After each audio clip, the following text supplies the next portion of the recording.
जहां तक मैं समझता हूं कि हम लोगों को लड़ना चाहिए, साथ लड़े अकेला लड़े, लेकिन लड़ना चाहिए। देश भर की परिस्थिति की बयान मैं कर रहा हूं। मैं इसलिए देश भर की बयान कर रहा हूं कि बंगाल में अलग सी परिस्थिति बन चुकी है।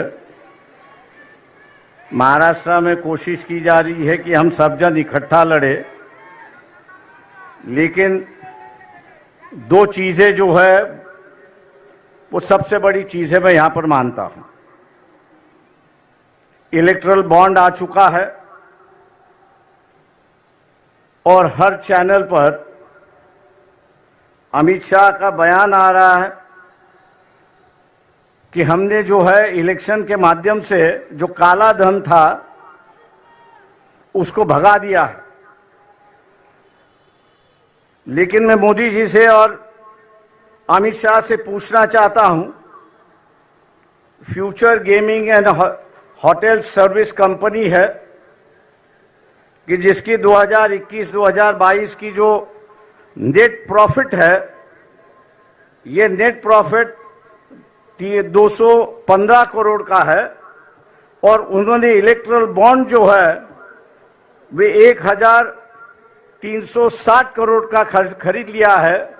जब कंपनी का प्रॉफिट ही 200 करोड़ है तो 1300 के बॉन्ड वहां कहां से खरीद लिए? इसका विवरण तो होना चाहिए। मैं ऐसे कई कंपनियों का नाम दे सकता हूं। क्या हम लोग इनको टारगेट करेंगे या नहीं करेंगे? मोदी से ये सवाल पूछेंगे या नहीं पूछेंगे?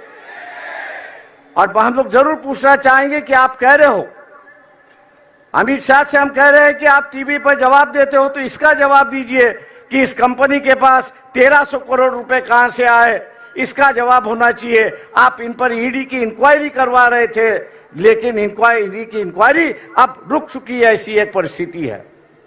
मैं समझता हूं कि एक मामला है कि जिसको हमने उठाना चाहिए। दूसरा, प्रियंका गांधी जी से मेरी नम्र विनती है कि मोदी जी कहते हैं कि ये देश मेरा परिवार है। ये बात सही है कि ये देश उनका परिवार है, लेकिन उनका जो असली परिवार है उनमें से एक महिला उनके साथ में नहीं रहती है। हो सकता है कि अगले साल के इलेक्शन में जो हो रहा है, मोदी जी दोबारा प्राइम मिनिस्टर ना बने।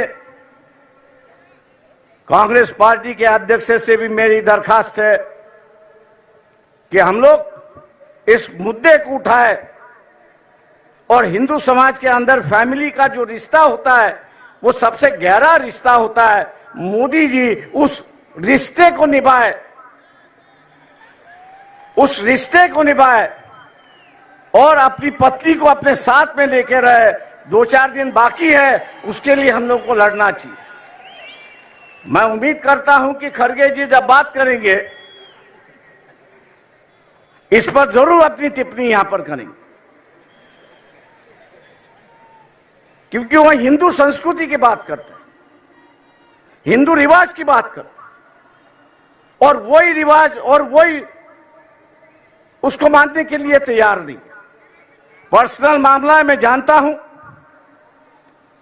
लेकिन कल्चरल की चर्चा जो है ये आरएसएस ने शुरुआत की, कल्चरल नेशनलिज्म की गई, कल्चरल हिंदुइज्म की गई।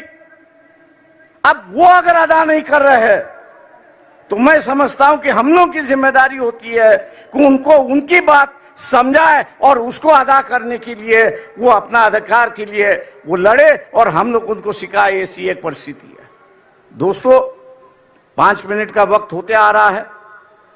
मैं और एक बात यहां पर कहूंगा, राहुल गांधी जी से मेरा दरखास्त है यहां पर, वो ये है कि ईवीएम जो है 2004 से मैं उससे लड़ रहा हूं। आज भी बंबई हाई कोर्ट में उसके लिए मैं लड़ रहा हूं। पिछले 6 महीने से जब ईवीएम इंक्वायरी की बात आई तो इलेक्शन कमीशन उसको टाल रहा है। उसकी जो मशीन आती है वो अमेरिका से आती है लेकिन वहां के जो चिप उसमें दो है, स्टोरेज चिप जो है, वो यहां 20-20, 25-25 रुपए में मिलते हैं कि जिसको मैन्युपुलेट होता है। राहुल गांधी से मेरी दरखास्त है कि पार्लियामेंट भी किस पे विश्वास करे, पेपर ट्रेल पे विश्वास करे और ईवीएम पे विश्वास करे। तो पार्लियामेंट ने कानून से कहा है कि अगर डिफरेंस आया, ईवीएम के काउंटिंग में डिफरेंस आया और पेपर ट्रेल की काउंटिंग में डिफरेंस आया, तो मानना है कि पेपर ट्रेल का जो वोट है वही आपको मानना है, ईवीएम को बगल में रखना है। क्या हम लोग इस इलेक्शन के पहले, इलेक्शन शुरुआत होने के पहले इलेक्शन कमीशन को घेराव डाले, सब पार्टियां उससे मिले कि अगर कोई कैंडिडेट अर्ज करता है, एप्लीकेशन करता है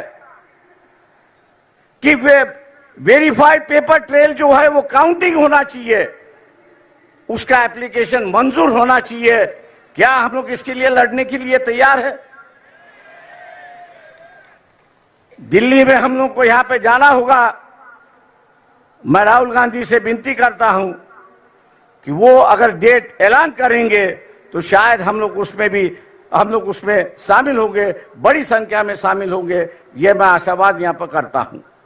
रही बात लोग साफ सुथरी कैरेक्टर के लोग चाहते, ये जो फैमिलीवाद है, दूसरे चीजें जो है, लोग उससे उब गए हैं, हम लोग उससे बाहर निकले। और मैं इस मंच से कहना चाहता हूं कि हम लोग अपना इस्तेमाल एटलीस्ट महाराष्ट्र के लिए परिवारवाद के लिए खर्च करने के लिए तैयार नहीं है।